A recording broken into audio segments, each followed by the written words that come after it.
Your Excellency, I have Good morning, Mr. Clerk. Good morning, Your Excellency. Thank you. Your Excellency, I have the instructions of the Speaker of the National Assembly to place before you 3 vellum copies for your assent. The first one is the Capital Markets Amendment Bill, which was a bill that was introduced in the National Assembly by the leader of Majority Party, having gone through the Cabinet. That bill, Your Excellency, is one of those that the Cabinet Secretary for the National Treasury undertook to bring to Parliament when he was reading the budget in June last year. Correct. The bill, Your Excellency, is one of those that is implementing the objectives of the government and Parliament to make doing business in Kenya easy. Under the current Section 29 of the Capital Markets Act, there's a requirement that the shareholding for different players under capital markets, that is stockbrokers and investment banks, that the shareholdings are limited by law.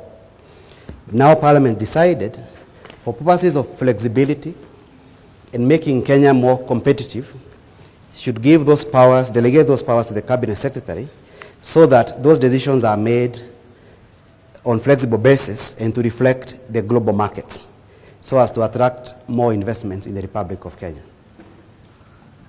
The bill is short, Your Excellency, and it provides that it will come into force after 14 days following its assent.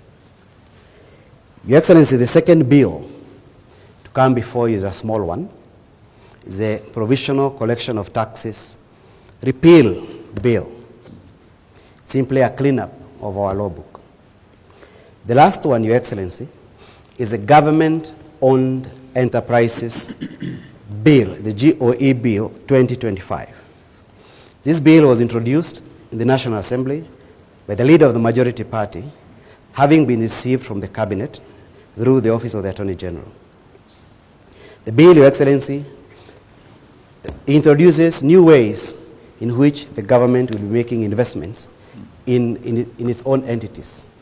It provides for, number one, for a public entity to be, for a government-owned enterprise to be created, there must be a business logic behind it. It must be able to run on its own without being funded by the Exchequer. It must be able to run on its own without asking for more money from the taxpayers.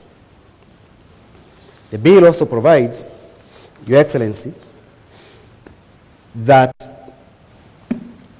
there is a list of 65 hitherto state corporations and another 18 which will henceforth be registered under the Companies Act as government enterprises, and they be reformed in accordance with this law. The idea is to streamline the commercial operations of all government enterprises so that it makes commercial sense to the people of Kenya. This is the law that was originally spearheaded by,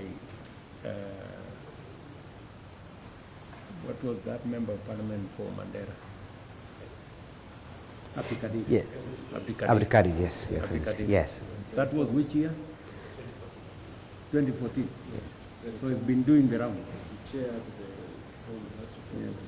Yes, since 2014, there was that proposal that came from the task force chaired by the then member for Mandera, 𝐏𝐵DIKADIR, who came to State House as an advisor. It has been going round, and the idea was partly to amalgamate some of them and also to come up with the government enterprises vehicle so that these entities have to make sense.